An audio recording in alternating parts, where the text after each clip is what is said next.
2 days before he died, he signed his name to a will worth over $200 million. The morning after, his cellmate begged him not to go through with it. And then, on a quiet August night in 2019, inside a maximum security federal jail in the heart of Manhattan, he was found dead and alone in his cell. But what came next wasn't justice. It wasn't closure. It was a cover-up so deliberate, so carefully constructed, that it would take the United States government over 6 years to even partially admit what they had always known. And when they finally released the files, 3.5 million pages of them, the names inside would shake the most powerful institutions on Earth. Presidents, billionaires, royalty, Hollywood legends, tech giants, all connected to one man, all documented, all still walking free. If you're new here, subscribe right now, because this is exactly the kind of story we cover on this channel. The ones that powerful people spend millions trying to keep buried. You're going to want to be here for this. His name was Jeffrey Epstein, and for decades he moved through the highest circles of American power like a man who belonged there. Because somehow, impossibly, he always did. On the surface, he was a financier, a well-dressed, well-connected man who carried himself with a specific kind of confidence that only enormous, unexplained wealth can manufacture. He had a private island in the Caribbean, a Manhattan townhouse worth over $70 million, a ranch sprawling across 10,000 acres in New Mexico, a Paris apartment, a Palm Beach mansion that locals and victims alike would eventually come to know simply as the Villa. But what happened inside that villa, what was witnessed by employees, confessed in diaries, captured in emails, and documented by federal investigators, is something that should never have stayed hidden as long as it did. And yet it was hidden, for nearly 30 years. On August 8, 2019, Jeffrey Epstein sat in his cell at the Metropolitan Correctional Center in New York City and signed an updated version of his last will and testament. He left $50 million to his personal lawyer, $25 million to his accountant, $10 million to the children of a Norwegian diplomat, another $10 million to Ghislaine Maxwell, the woman at the center of his entire operation. And the rest, the properties, the islands, a 33-carat diamond ring, 48 loose diamonds, transferred to the woman described as his last girlfriend. He signed his name, set down the pen, and 2 days later, he was dead. His cellmate, a man named Efron Reyes, had pleaded with him the night before. Epstein told him not to worry about it. The next morning, Reyes was transferred out of the cell. Officials called it routine. The day after that, Jeffrey Epstein was found unresponsive. But here is where this story stops being just a tragedy and starts being something else entirely. According to an FBI interview memo, a real document signed by federal agents, dated August 16, 2019, and released by the United States Department of Justice on January 30, 2026. A jail supervisor told investigators something extraordinary. He told them that staff members took boxes and sheets and constructed what appeared to be a human body. They loaded it into a white van, one clearly marked with the logo of the medical examiner's office. And the media, camped outside the building, followed that van. But Epstein's actual body was placed into a separate, unmarked black vehicle. And that vehicle left, in the exact words of the FBI report, unnoticed. This is not a theory. This is not speculation pulled from a forum or a podcast. This is a statement made to federal law enforcement, filed in an official interview memo, and buried inside a government document release that was delayed, obstructed, and partially sabotaged for months before the public ever saw a single page. On January 30, 2026, the Department of Justice released over 3.5 million pages of files connected to Jeffrey Epstein. 180,000 images, 2,000 videos, one of the largest single document releases in the history of the United States. And buried in those pages were things that some of the most powerful people alive had spent decades trying to ensure the world would never read. Names you recognize, emails that should have ended careers, a 60-count federal indictment written by prosecutors, signed and ready to be filed, and then quietly, deliberately killed. To understand how that happened and why it was allowed to happen, we have to go back to where this machine was first built. What Jeffrey Epstein built was not a social circle. That is the first thing you need to understand. Because for years, that is exactly how it was framed. As a wealthy man with powerful friends and a lifestyle that got out of hand. A scandal, an embarrassment, something uncomfortable but ultimately contained. That framing was a lie, and the files prove it. What Epstein built was an operation. It had infrastructure, it had employees, it had logistics, recruitment pipelines, and an organizational structure that functioned with the cold efficiency of a legitimate business. Except the product was human beings, and the victims were children. Buried inside the 3.5 million pages is a document that makes that undeniable. It is a 56-page draft federal indictment prepared by prosecutors in the Southern District of Florida sometime in the mid-2000s. 60 counts, not just against Epstein alone, against Epstein and 3 co-conspirators described in the document as personal assistants employed directly by him. Their names are still redacted. Even now, in 2026, after 3.5 million pages have been released to the public, the United States government will not tell you who these 3 people are. The charges in that indictment include trafficking of children, conspiracy, enticement of a minor, and traveling across state lines with intent to engage in illegal conduct. And all 4 defendants are described as having conspired to, and this is quoted directly from the document, persuade, induce, and entice individuals who had not attained the age of 18 years to engage in prostitution. 19 girls are named in the indictment, all listed under Jane Doe pseudonyms. Some were 14 years old. Here is how the operation worked. The co-conspirators would contact the girls by phone and arrange for them to travel to Epstein's Palm Beach estate. Epstein would use them and pay them. In at least one documented instance, a girl was also made to perform acts with one of the unnamed co-defendants, for Epstein's direct benefit. The girls were paid a few $100s per visit, and then they were encouraged to recruit, bring a friend, get another payment. A pyramid scheme built entirely on the abuse of children. When one girl hinted at telling someone what was happening, the indictment records what Epstein told her. He said that if she reported what had occurred, bad things could happen to her. She was 14 years old, and the indictment was never filed. The signature line where a grand jury foreperson should have signed their name sits completely blank. There is also a separate prosecution memo addressed directly to then United States Attorney Alexander Acosta. It recommended presenting a sealed indictment to a grand jury on May 15, 2007, and arresting Epstein shortly after. The memo describes him as an extremely high flight risk, and these are the exact words used, a continued danger to the community based upon his continued enticement of underage girls. They weren't describing something that had already ended. They were telling their boss, in writing, that this man was still actively doing it, that girls were still being recruited, that the machine was still running, and Acosta cut a deal. Epstein pleaded guilty to a single state charge, not federal trafficking, not conspiracy, not rape, soliciting prostitution from a minor. As if a 14-year-old child were a willing participant in a financial transaction. He received 18 months and served 13, with work release, meaning he could leave the facility during the day. The Department of Justice later reviewed Acosta's decision and concluded, in their own official language, that he had used poor judgment. Not professional misconduct, not criminal negligence, poor judgment. Acosta went on to become Donald Trump's Secretary of Labor. He resigned in 2019 when the details of his deal with Epstein began resurfacing publicly. But the deal was only part of what the files reveal about those early years.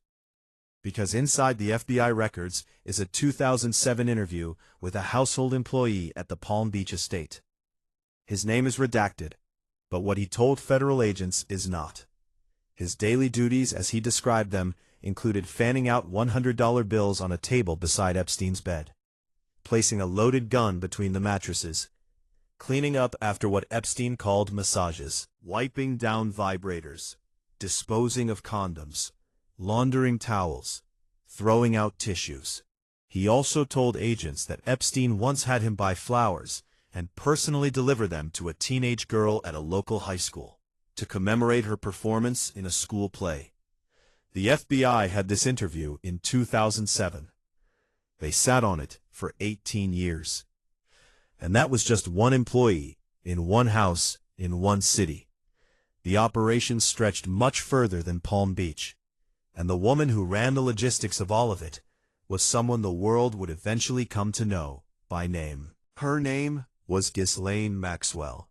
And if Jeffrey Epstein was the architect of the operation, she was the one who built it from the ground up, brick by brick, every single day. The FBI's own reports describe her not as a bystander or a socialite who happened to be nearby. They describe her as a dangerous figure, a woman who directed victims on their clothing, their behavior, and their social interactions, specifically to suit the preferences of high-profile men. Think about what that means for a moment. A grown woman looking at a child, dressing her up, coaching her on how to act, and then presenting her to predators. Not once, not twice, systematically, deliberately, over the course of years. Maxwell recruited girls under the cover of legitimate opportunities. Modeling auditions, dance sessions, fitness work for a wealthy private client. The entry point always sounded professional, always sounded safe, and then gradually it became something else. According to the FBI's interview records, Maxwell and Epstein arranged both domestic and international travel for victims. They coordinated passports and logistics. They used modeling agencies as fronts to recruit foreign nationals. The operation had the administrative structure of a legitimate business, because in many ways, on the surface, it looked exactly like one. And the control didn't stop when the girls tried to leave. Multiple survivors told the FBI that after escaping Epstein's orbit, they were contacted by individuals claiming to represent his interests, people who pressured them, intimidated them, and worked to ensure their silence. But the files don't just document the structure of what was built. They also show us, in painful and intimate detail, what it felt like to be caught inside it. The first account comes from a 2021 FBI interview. A woman told agents she first met Epstein when she was around 14 years old. She had confided in him that her childhood had been, in her own word, difficult. She told him she had already been abused as a young child, and Epstein told her he was sorry to hear that. And then he started having her come to his house for massages. She told the FBI the sessions were uncomfortable, that both of them were undressed, that he touched her in ways she did not want to be touched, and that she tried to stop him. The FBI notes record that she felt degraded when she went to Epstein's home, that she felt taken advantage of. But she also said she felt happy, because she had money. For the first time in her life, she had money. She was 14. She had already been abused once before. She had told a grown man about that abuse in a moment of vulnerability, and he had used it as a doorway.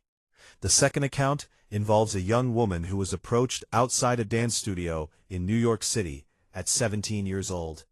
She believed she was being offered legitimate fitness sessions for a wealthy private client. The sessions became massages. The massages became sexual encounters. It continued for years.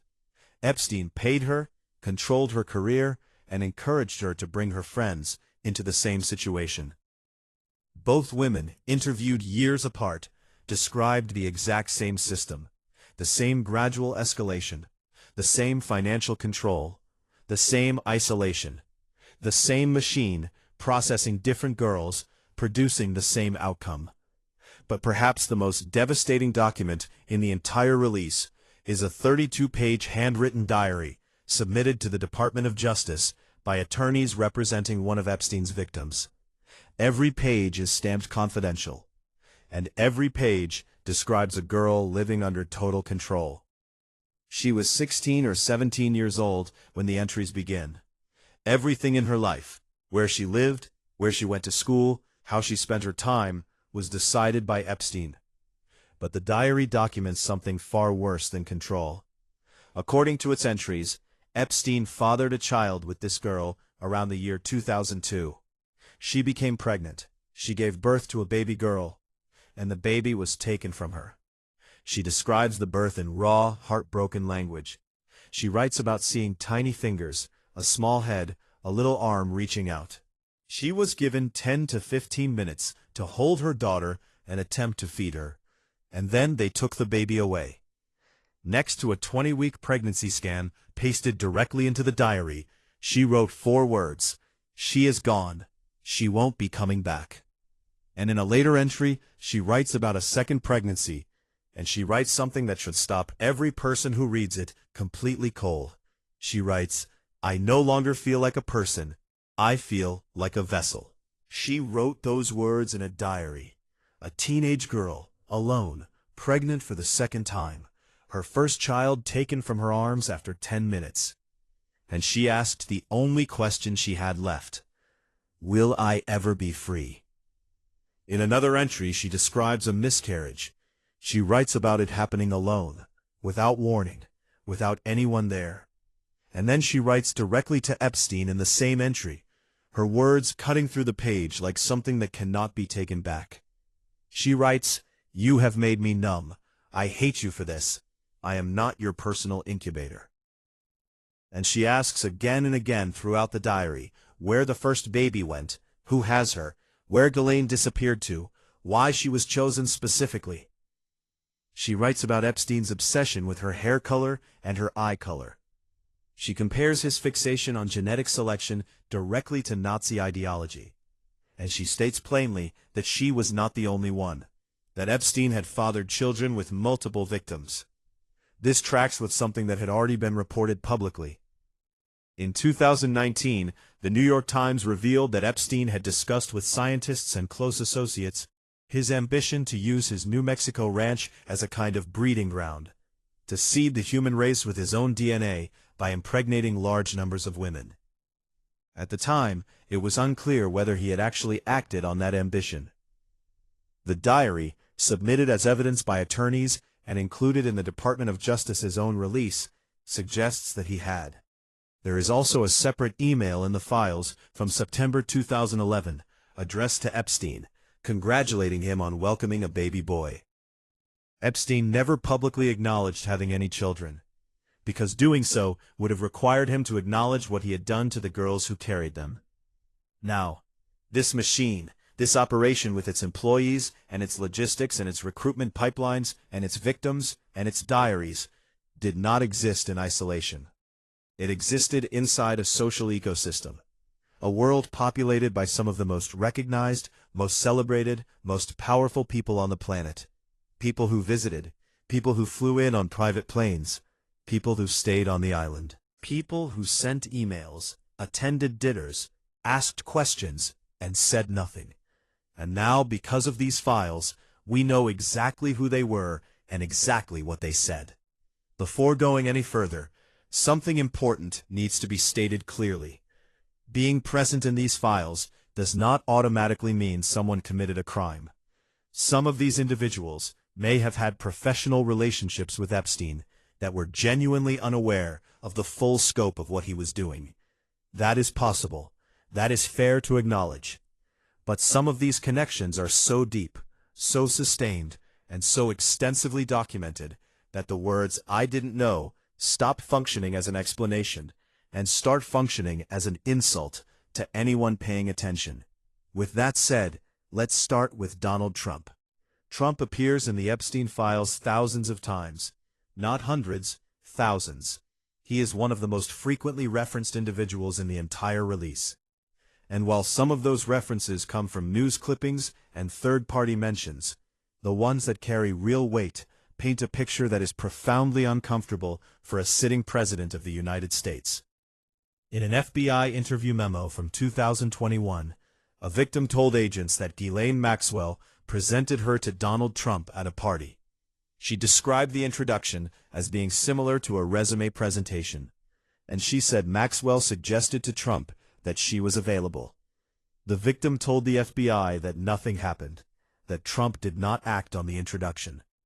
But the fact that Maxwell was allegedly presenting teenage girls to men at parties like items on a menu, and that this is documented in a federal law enforcement interview, is not something that disappears simply because nothing escalated on that particular occasion.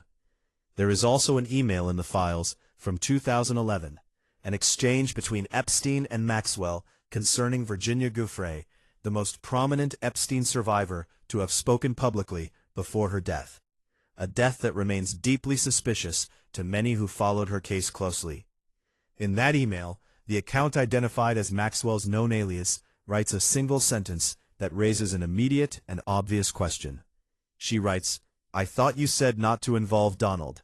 Involve him in what? In a conversation? In something else entirely? The email does not say.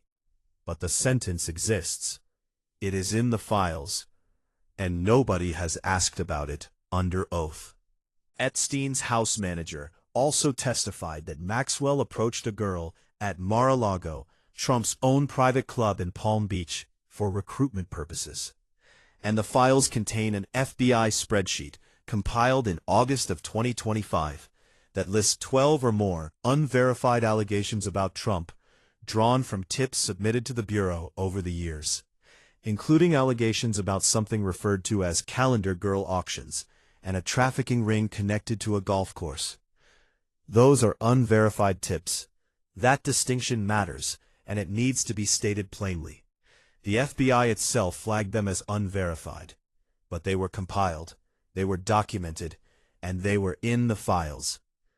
There is also a 1994 civil lawsuit filed by a Jane Doe alleging that Trump assaulted her at an Epstein party when she was 13 years old.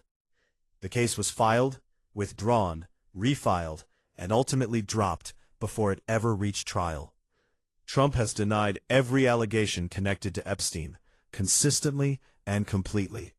But here's the thing that keeps coming back. You can look at all of that and say nothing was proven. And that is technically true. Nothing was proven. But the reason nothing was proven is that nobody with the power to prove it ever seriously tried.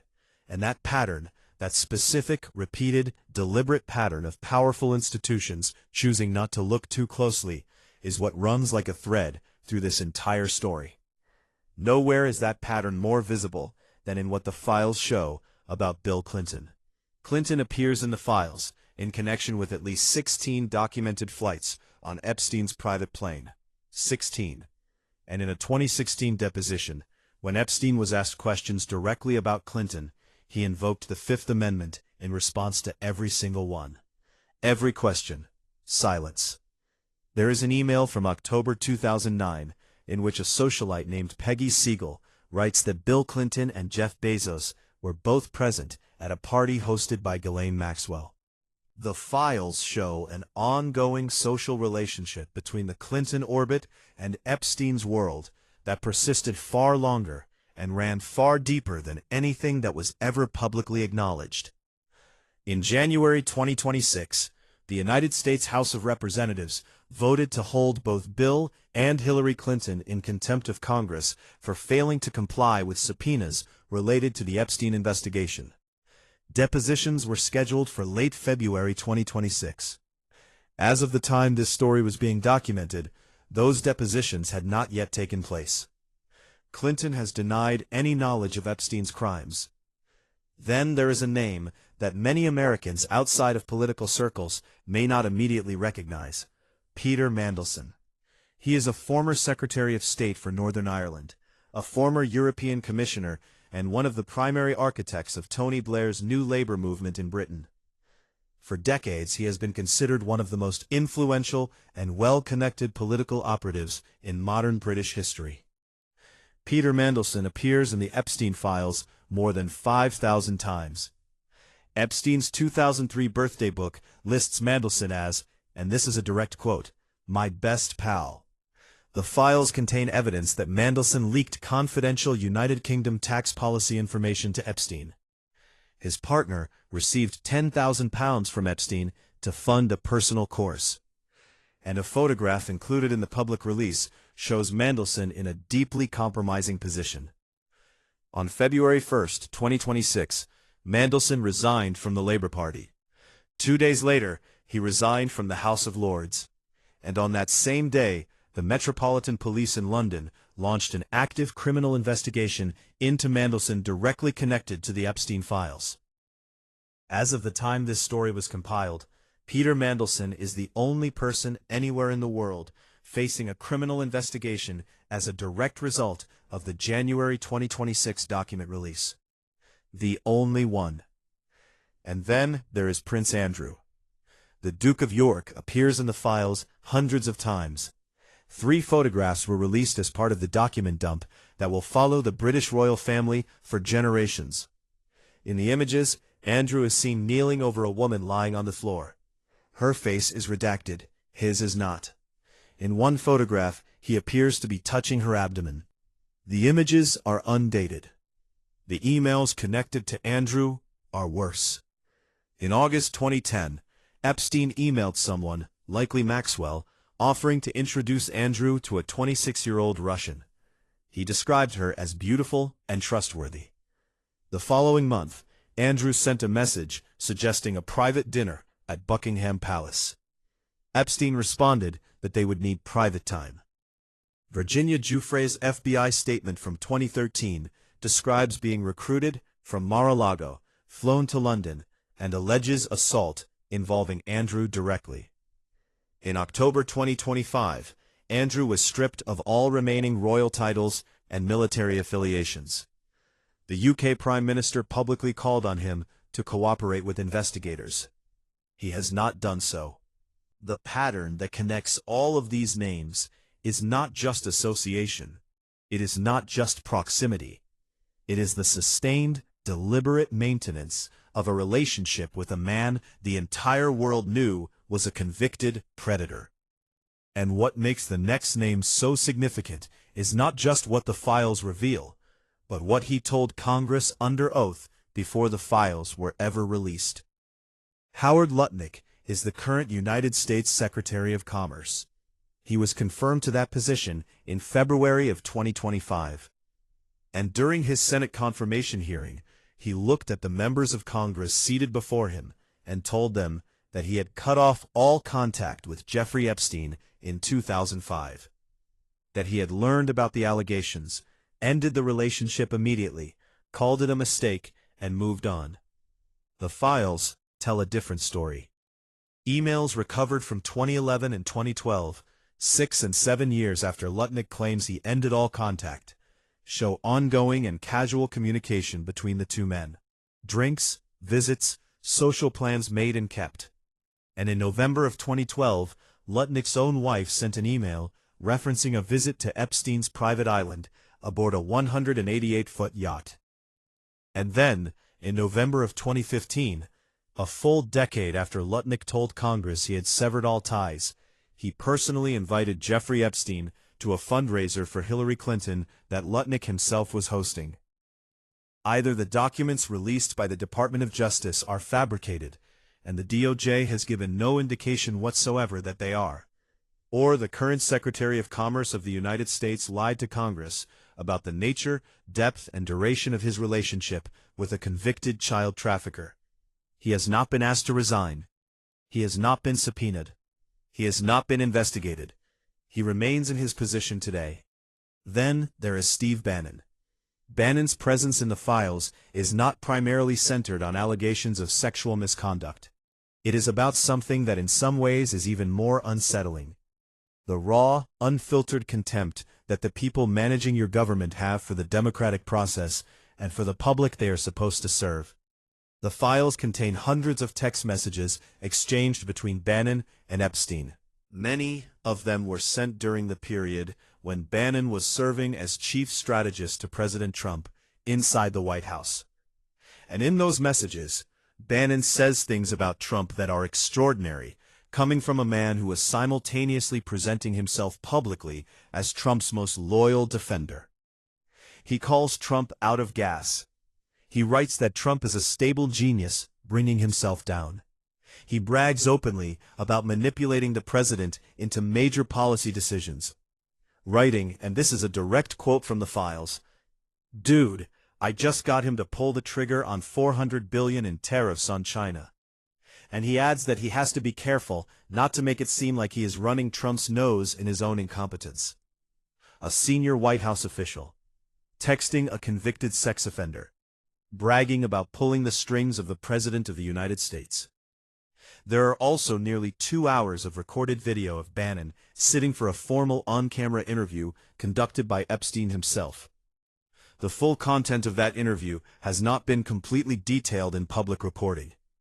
But the fact that it exists, that Steve Bannon sat in front of Jeffrey Epstein's camera for 2 hours, raises a question that has never been answered publicly. What was in that interview? And who was it made for? Epstein also gave Bannon a $1,500 Hermes watch as a personal gift. Moving forward, there is Larry Summers, former Secretary of the Treasury under President Clinton, former president of Harvard University, former board member of OpenAI, one of the most cited and influential economists of the last 3 decades. In May of 2017, Summers emailed Epstein asking about Donald Trump. His exact question, recovered from the files, was, "How guilty is Donald?" Epstein responded that Trump's world does not understand how truly limited he is intellectually. 2 months later, in July of 2017, Summers wrote to Epstein again. He called Trump mentally ill. These are private conversations between 2 men, one of them among the most respected economists in American history, casually diagnosing a sitting president in emails to a convicted child predator. And the deeper issue is not the content of those particular messages. The deeper issue is that Summers was having any conversations at all with Epstein in 2017, 9 years after Epstein's conviction, with full public knowledge of what he had done. Since the files were released, Summers has taken a leave of absence from Harvard and stepped down from the board of OpenAI. No investigation, no subpoena, no charges. And then there is Crown Princess Mette-Marit of Norway, who appears in the files more than 1,000 times. Over 100 emails exchanged between her and Epstein between 2011 and 2014. She called him sweetheart. She told him he tickled her brain. She stayed for 4 days at the Palm Beach estate in 2013, the same house where FBI records document the cash on the nightstand, the gun between the mattresses, and the victims who described it as a place that made them feel degraded and trapped. She has issued a public apology. There are growing calls in Norway for her to renounce her place in the line of succession. But of all the names in this section of the files, the one that perhaps most clearly illustrates how deeply Epstein embedded himself into the architecture of American power is a woman named Catherine Rumler. She was the White House counsel under President Obama. She later became the chief legal officer at Goldman Sachs. She is one of the most connected legal minds in Washington, with access to the highest levels of both government and finance. In December of 2015, she emailed Epstein and called him wonderful. She said having him in her life felt like having an older brother. The files show that Epstein personally booked and paid for a first-class trip to Europe for her. And in October of 2014, while considering whether to accept a nomination for United States Attorney General, one of the most powerful legal positions in the country, she sent Epstein a draft of her statement declining the nomination and asked for his thoughts. She sent a draft statement about becoming the nation's top law enforcement officer to a convicted child trafficker for his personal review and feedback. But here is what makes her story uniquely significant in the context of everything else. Epstein's estate later asserted attorney-client privilege over hundreds of emails exchanged between them, meaning they claimed, legally, that Rumler had been functioning as Epstein's attorney during at least some of their correspondence. Which would mean that the former White House counsel and future Goldman Sachs chief legal officer was quietly providing legal counsel to a convicted predator, while publicly maintaining that their relationship was nothing of particular significance. Every single one of these people, Lutnick, Bannon, Summers, Metamarit, Rumler, shares one defining characteristic. They all maintain deep, sustained, ongoing relationships with Jeffrey Epstein, long after the world knew exactly who and what he was. And they are all still standing. But we haven't yet talked about the billionaires, and that is where the story takes a turn that even the most cynical observer may not have been prepared for. In September of 2025, months before the massive document release, Elon Musk posted a statement on X, the platform he owns, that was short, definitive, and written entirely in capital letters. He wrote, "Epstein tried to get me to go to his island, and I refused. Refused, all caps. End of story. No ambiguity, no room for interpretation." Then the emails came out. On November 25, 2012, Epstein sent Musk a message asking how many people he would be bringing for what the email describes as the heli to the island, the helicopter to Little St. James, Epstein's private island, the one Musk said he refused to visit. Musk responded. He said probably just Tallulah and me. Tallulah Riley was his wife at the time. And then Musk asked a follow-up question, and it is important to read this one slowly and clearly, because it is a direct quote recovered from the files. He wrote, "What day and night will be the wildest party on your island?" That is a real sentence, written by Elon Musk, to Jeffrey Epstein, in 2012, about his island. On Christmas Day of the same year, Musk emailed again. He wrote that he had been working to the edge of his sanity all year, and that once his children headed home after the holidays, he really wanted to hit the party scene and let loose. He added that a peaceful island experience was, in his exact words, the opposite of what I'm looking for. And in December of 2013, another email surfaces. Musk writes to Epstein saying he will be in the British Virgin Islands and St. Bart's area over the holidays, and asks if there is a good time to visit. Epstein responds that there is always space for him, and then adds, "I will come and get you." The files do not definitively confirm that Musk ever set foot on the island, but they confirm beyond any reasonable doubt that he was not simply invited and refused. He was actively, enthusiastically, and repeatedly trying to coordinate a visit. He was planning his holiday schedule around it. He was telling Epstein he wanted to let loose. And no one has asked him about any of this under oath. No subpoena, no investigation, no consequences of any kind. Then there is Bill Gates, and his story is more complicated, more public, and in many ways more damning than any other name in this section. Because in the weeks following the document release, both Gates and his ex-wife, Melinda French Gates, spoke publicly about what the files contain. And what they said pointed in completely opposite directions. Start with what is actually in the documents. In Epstein's email account, investigators found a series of draft messages from July of 2013. They were written by Epstein and sent from his account back to himself, unsent to anyone else. And they read like a man carefully documenting leverage, like a man building a file. One is styled as a resignation letter from the Gates Foundation. The other is addressed directly to Bill Gates. Both are raw and unpolished, stream of consciousness, full of specific and explosive claims. In those drafts, Epstein writes that in his role as what he describes as Gates's right hand, he had been asked to do things ranging from the morally inappropriate to the ethically unsound. He writes about helping Gates obtain drugs in order to deal with the consequences of encounters with Russian girls, not women, girls.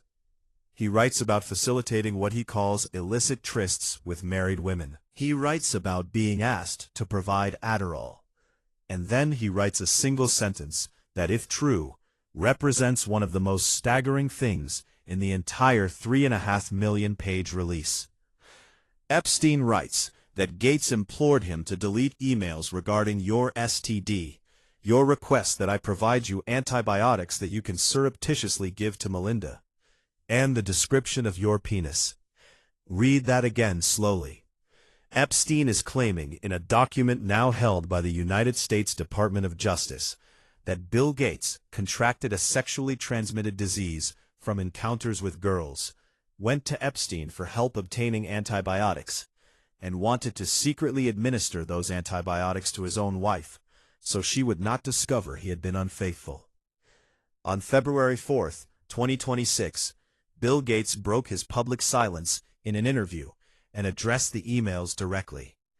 He said Epstein wrote an email to himself, and that the email was never sent, and that the email is false. He said he did not know what Epstein's thinking was. He said he met Epstein in 2011 and had dinners with him over 3 years under the belief that Epstein could help connect wealthy donors to global health causes. He called it a dead end. He said he never went to the island. He said he never met any of the women. He called himself foolish for ever knowing Epstein at all. That was his story. The day before Gates gave that interview, Melinda French Gates sat down with NPR and said something entirely different. She said that seeing Bill's name in the files brought her, in her own words, sad, just unbelievable sadness. She said the details in the documents bring back memories of some very, very painful times in my marriage. She said she was so happy to be away from all of it. And then she said something that no careful observer could interpret as a defense of her former husband. She said whatever questions remain there, those are for those people and for even my ex-husband. They need to answer to those things, not me. She did not defend him. She did not echo his denial. She called it muck.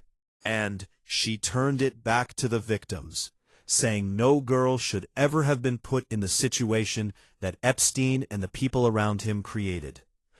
The morning after Melinda's interview aired, Republican Congresswoman Nancy Mace formally wrote to the chairman of the House Oversight Committee requesting a subpoena for Bill Gates to testify under oath. As of the time this story was compiled, no such subpoena had been issued. And that question, the one Melinda would not answer, and Bill insists doesn't exist, sits at the center of something much larger than one man's personal life. Because if Epstein was keeping that kind of detailed, specific, potentially devastating information about one of the wealthiest and most powerful men in the world, the question that follows is both obvious and terrifying. Who else was he doing that to? Because what the files increasingly suggest is that the social network was never really the point. The access was the point. The information was the point. And the island, the planes, the parties, the girls, all of it may have ultimately been infrastructure for something even darker than abuse. It may have been infrastructure for control. Control. That word keeps surfacing the deeper you go into these files. And nowhere is it more visible than in the emails that document how Epstein functioned as a social middleman. A man who didn't just connect powerful people to each other, but who connected powerful people to something they wanted and could never safely obtain on their own. Steve Tisch is not a name most Americans outside of sports or Hollywood would immediately recognize. He is one of the co-owners of the New York Giants and a major Hollywood producer. But his emails with Epstein are among the most revealing in the entire release. Not because of their severity, but because of their casualness, because of how completely comfortable and transactional the language is. In 2013, Tisch emailed Epstein about a woman he had met at one of Epstein's gatherings. He called her a very sweet girl. And then he asked Epstein a question that tells you everything you need to know about what kind of gatherings these were. He asked, pro or civilian? Was this woman a paid worker or not? That is the question a man asks, casually, over email, with no apparent concern about putting it in writing, about someone he met at Jeffrey Epstein's house. Epstein described the woman as civilian, but Russian, and added that she rarely tells the full truth, but is fun. In a separate exchange from June of the same year, Epstein emailed Tisch and told him he should be in New York that week because he had a new present for him. Tisch asked if his present was in the city, Epstein later described the woman he intended to introduce as Tahitian, speaks mostly French, exotic. Tish asked if she was a working girl. Epstein said never. These are not the emails of two men who stumbled into an uncomfortable situation. This is the language of a marketplace. Women described by nationality, by availability, by price tier, and Tish participating in that language without a moment of hesitation or apparent discomfort. His public response after the files dropped was that they had a brief association involving emails about adult women and that he never accepted any invitations and never visited the island. Maybe that is true, and the language in them is the language of a man who understood precisely what was being offered and was comfortable enough to ask clarifying questions about the pricing. Then there is Richard Branson, founder of the Virgin Group, billionaire, celebrated philanthropist, owner of his own private Caribbean island. In 2013, Branson emailed Epstein an open invitation to visit his island, and wrote that he was welcome any time, as long as he brought his harem. And then, in a separate exchange, Branson offered Epstein something arguably more valuable than a vacation. He offered him a roadmap back to respectability. He counseled Epstein on how to rehabilitate his public image. And his specific suggestion was to get Bill Gates to go on record saying that Epstein had been a brilliant advisor, had learned his lesson, and had done nothing against the law since his conviction. Think about the architecture of that suggestion for a moment. One billionaire advising a convicted child predator to use another billionaire as a character witness to launder his reputation back into elite circles. And all of it captured in emails that sat in government files for years. Virgin Group released a statement saying the word harem referred to 3 adult women from Epstein's professional team, and that Branson was simply repeating a term Epstein himself had used. They also said Branson eventually declined a charitable donation from Epstein, and chose not to meet with him again after his team uncovered serious allegations. But here's the problem with that explanation. In 2013, when that email was written, Epstein's serious allegations were not hidden. They were not rumors. They were public record. Epstein had already been convicted. He had already served time. The entire world knew exactly who he was. And Richard Branson was emailing him about his harem and offering public relations strategy. Then there is Peter Attia. If you follow health and longevity content online, you know his name. He is one of the most prominent wellness doctors in the country, a best-selling author, a CBS News medical contributor, a man with millions of followers who trust him with their most personal health decisions. His emails with Epstein are difficult to explain away. In February of 2016, late at night, Attia wrote to Epstein about something described only as low-carb and still awaiting results on gluten content. Vague enough on its own. But in another email to Epstein's assistant, Attia wrote that he goes into withdrawal if he does not see Epstein. And then, in June of 2015, under a subject line that reads, "Got a fresh shipment," Attia sent a message that he has never been able to satisfactorily explain publicly. He wrote, "The biggest problem with becoming friends with you, a life you lead is so outrageous, and yet I can't tell a soul." What was so outrageous that it had to be kept completely secret? He later said the fresh shipment referred to metformin, a diabetes medication for personal use. He did not explain what about Epstein's life was so outrageous. He did not explain why it required absolute secrecy. And perhaps no single thread running through all of these emails captures the atmosphere of this world more precisely than one word. One word that appears in Epstein's own correspondence more than 400 times. Whoops. Someone gives Epstein permission to deal with a person who lied to them both. Whoops. He learns about a sexual assault allegation involving a young woman. Whoops. He hears that someone in his circle has died suddenly. Whoops. Over and over, in response to violence, to death, to assault, to devastation, the same word. A smirk dressed up as a typo. A man who had been doing terrible things for so long that the only emotional register he had left was casual indifference. And every single person who received those emails, who sent their own in return, who asked their follow-up questions and made their plans and took their flights, They knew what that indifference meant. They just didn't care enough to walk away. And then the government was finally forced to show its work. On November 18, 2025, the House of Representatives passed the Epstein Files Transparency Act by a vote of 427 to 1. One single no vote in the entire chamber.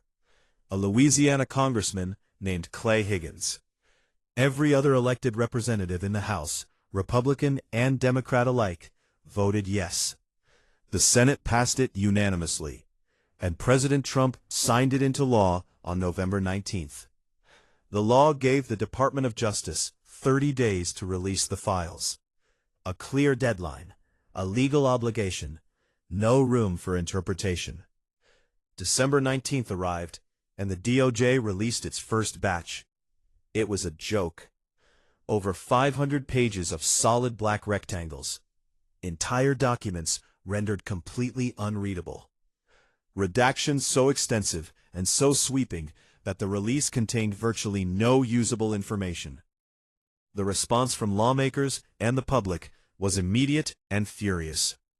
And then, within hours, something extraordinary happened. People on social media began to notice that the redactions were broken. The black bars covering the text in the digital PDF files were not permanent. They were cosmetic. If you selected the blacked out areas with your cursor, copied them, and pasted the text into a separate document, the hidden words appeared, clear as day. The redactions were a visual overlay, not a permanent removal. And underneath them, the text had been sitting there the entire time, readable to anyone who knew to look. The flaw was traced back to a 2021 court filing from the Virgin Islands Attorney General's office that the DOJ had incorporated into its release without properly reprocessing. A technical failure so fundamental, so elementary, that it is genuinely difficult to believe it was accidental. Among the content recovered from behind those broken redactions was an unverified FBI tip alleging that Trump had witnessed the killing and disposal of an infant born to a 13-year-old trafficking victim. The FBI had documented the claim. It had not corroborated it. The DOJ had specifically chosen to redact it, and their own incompetence made it public anyway. By January 5th, less than 1% of the total files had been released. And then the DOJ announced something that stretched the boundaries of credibility even further. It revealed that it had discovered an additional 1 million documents that it had not previously accounted for in its estimates. 1 million pages, unaccounted for, simply discovered, as if they had fallen behind a filing cabinet somewhere in a federal building. On January 30th, 2026, 42 days past the legal deadline established by a law the president himself had signed, the major release finally arrived. 3 million pages, 180,000 images, 2,000 videos. Deputy Attorney General Todd Blanche declared full compliance with the Transparency Act and said the department had shown its work and that the whole world could now look at it and determine whether the government had gotten anything wrong. But in the same correspondence sent to Congress, the DOJ quietly acknowledged that it had identified approximately 6 million pages responsive to the Act, and it had released 3 million, half. The other half was withheld behind a series of cited exemptions: attorney-client privilege, grand jury secrecy, protection of child material, duplicates, unrelated material. Half of everything, still withheld. Representative investigators went public with a detailed accounting of what remained missing. FBI victim interview statements, the actual recorded conversations between federal agents and Epstein survivors, many still withheld. The full unredacted draft indictment and prosecution memo from the 2007 Florida investigation. Hundreds of thousands of emails recovered from Epstein's personal computers. Grand jury materials from the Southern District of New York case, the federal case that was active and building toward trial when Epstein died. All of it still sealed. Congressman Mike Lawler put it plainly in a public statement. He wrote that failing to release these files only shields the powerful individuals who were involved. and destroys what little public trust remains in American institutions. But all of that, the delays, the broken redactions, the missing million pages, the withheld half, all of that is bureaucratic failure. Infuriating, but bureaucratic. What happened to the victims inside that release is something different. What happened to the victims is betrayal. Pure, deliberate, and devastating betrayal by the same system that had already failed them for 30 years. When the DOJ published those 3 million pages on a public government website, accessible to anyone anywhere in the world, they published alongside them dozens of unredacted nude photographs of women and girls who had been victimized by Epstein. The Wall Street Journal reviewed the release and found that 43 of the 47 victim names in the documents had been left completely unredacted, fully exposed, their identities, their histories, their testimonies, searchable, readable, and downloadable by any person on Earth with an internet connection. At least one woman who had never previously been identified publicly as an Epstein victim was outed for the first time in her life, not by a tabloid, not by a rival, not by a leak, but by the United States Department of Justice on its own official website. Attorneys representing more than 200 survivors filed an emergency motion describing what had happened as the single most egregious violation of victim privacy in a single day in United States history. Blanche defended the process. He said redaction errors had affected approximately 0.001% of the released materials. 3 million pages at even a fraction of a percent is thousands of pages of exposed victim information. And publishing a single nude photograph of a single survivor on a government website causes damage that no percentage calculation can adequately measure. Annie Farmer, who had testified against Epstein at trial and helped convict Ghislaine Maxwell, spoke publicly about what the release had done. She said the failures were really disgusting. And then she said something that cuts to the center of everything. She said there is just no explanation for how it could have been done so poorly. They have had victims' names for a very long time. I don't think this is just about rushing to get this information out. Another survivor named Danielle Bensky discovered that a confidential conversation she had held privately with FBI investigators had been included in the public dump without her knowledge and without her consent. A group of Epstein accusers released a joint statement. It read, "As survivors, we should never be the ones named, scrutinized, and re-traumatized, while Epstein's enablers continue to benefit from secrecy." That sentence, that one sentence, is the entire story compressed into 30 words. The co-conspirators got blackout redactions. 3 people named in a 60-count federal indictment are still completely anonymous in 2026.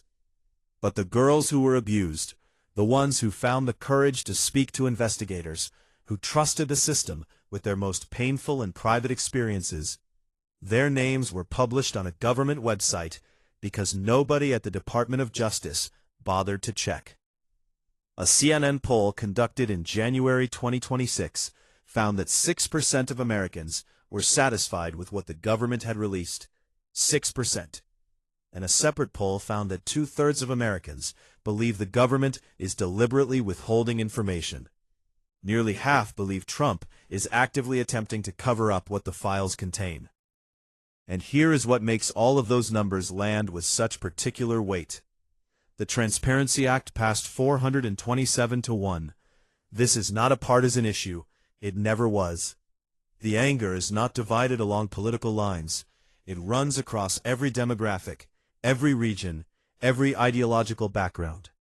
Because the failure belongs to everyone in power, and the harm was done to the most vulnerable people imaginable. But the most important question, the one that the files raise and that the government has spent 30 years refusing to answer, is still waiting. There is a line in Jeffrey Epstein's prison psychiatric evaluation that was filed by a clinical psychologist during one of his incarcerations. It was buried deep inside the files, unremarkable at first glance, easy to scroll past. But it might be the single sentence that explains everything you have just heard. The evaluator wrote, His identity appeared to be based on his wealth, power, and association with other high-profile individuals. Read that again. Not his intelligence, not his charm, not his ambition. His identity was built entirely on who he knew and what he had, on proximity to power, on the ability to make powerful people feel safe, doing things they could never safely do anywhere else. That was the product. That was always the product. Not the parties, not the island, not the planes. Those were the infrastructure. The real product was something far more valuable to the people in those emails. The real product was a guaranteed, insulated, completely deniable space where the most powerful people in the world could do whatever they wanted. And the price of admission was not money. Money was easy for these people. The price of admission was participation, complicity, a piece of yourself left behind on that island that Epstein could hold on to forever. That is what a blackmail operation looks like from the inside. Not a villain twirling a mustache and making explicit threats. It looks like a party. It looks like a gift. It looks like a favor. It looks like a friendship. And by the time you understand what it actually is, he already has everything he needs. And the system that was supposed to stop it knew. That is the part that has to be said plainly and without softening. The FBI received its first report about Jeffrey Epstein in September of 1996. A woman named Maria Farmer called them. She told them what he was doing. She gave them information. She did the right thing at enormous personal risk. And the FBI documented the call, filed it away, and did nothing. For 10 years. Epstein was not arrested until 2006, a decade after the first credible report. And when he was finally charged, the prosecutor who held the power to put him away forever cut a deal so lenient that legal experts called it one of the most extraordinary non-prosecution agreements in the history of federal law enforcement. That prosecutor was rewarded with a cabinet position. Then in 2019, when a new federal case was finally building with enough evidence to potentially bring real accountability, Epstein was arrested, placed in a maximum security federal facility, and died under circumstances so strange and so poorly documented that a jail supervisor felt compelled to tell the FBI that staff had constructed a decoy body to mislead the media. And the 3 unnamed co-conspirators who appear in a 60-count federal indictment alongside him, the people who ran the logistics, who made the calls, who arranged the travel, who recruited the girls, are still anonymous, still unidentified, still unindicted, still free.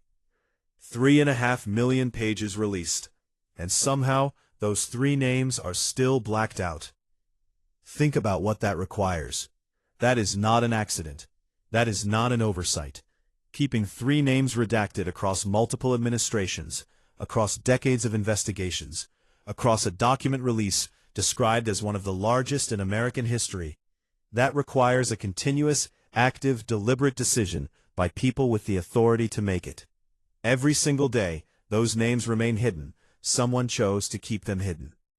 And the people whose names are not hidden, the people in the emails, on the flight logs, in the FBI interview memos, they are not in prison. They are not under investigation. Most of them have not been asked a single question under oath. They are running companies and sitting in cabinet positions and advising governments and managing foundations and posting on social media and living their lives with the full protection of institutions that were specifically designed to hold people accountable, but have instead spent 30 years doing the opposite. The Deputy Attorney General of the United States went on national television and said there was nothing in the files that allowed the government to prosecute anybody. He said they had shown their work. He said the whole world could look at it and tell them if they got it wrong. 6% of Americans said they were satisfied with what was released in a country of over 300 million people, and even that number almost certainly overstates it. The public looked at the same files. They read the same emails.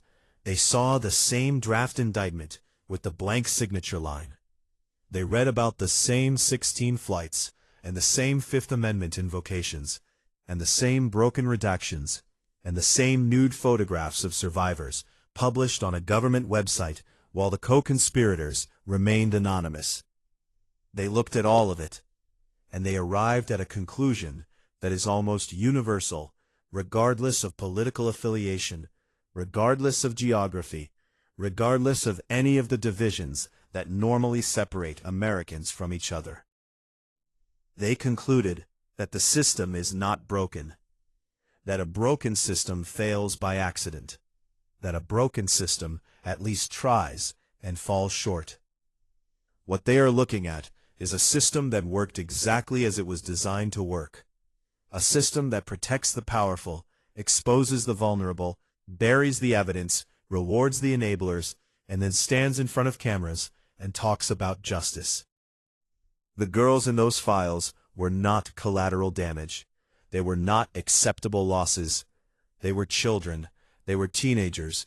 They were young women who were targeted specifically because they were vulnerable, because they had already been hurt, because they needed money or validation, or simply someone who seemed to care. And they were fed into a machine that chewed through them and moved on to the next one, for decades, with full knowledge and zero interference from the institutions that exist for no other reason than to stop exactly this. Maria Farmer called in 1996. The indictment was ready in 2007. The plea deal was a slap in 2008. The new case was building in 2019, and Epstein was dead before it could reach a jury. 3 co-conspirators, still unnamed, half the documents still withheld. After 3.5 million pages, and the survivors, the women who survived that machine, who found the courage to speak to investigators, who trusted the government with the most painful experiences of their lives, had their names and their photographs published on a federal website for the entire world to see, while the people who built the machine that hurt them remained protected behind black rectangles on a PDF. That is where this story ends, not with an arrest, not with accountability, not with the kind of resolution that makes you feel like the system ultimately worked, even if it was slow getting there. It ends here, with the files sitting on a government website, with the names still redacted, with the survivors still waiting, with the powerful still walking free, and with the understanding that the only thing that has ever moved institutions like this, the only thing that has ever forced systems designed to protect the powerful to actually reckon with what they have done, is people who refuse to look away. The files exist. The emails are real. The indictment was real. The diary was real. The testimony was real. The decoy body loaded into a white van while the real one slipped out unnoticed. That is in an FBI memo with a date and a signature. They showed us their work, and their work is damning. What happens next is not up to them.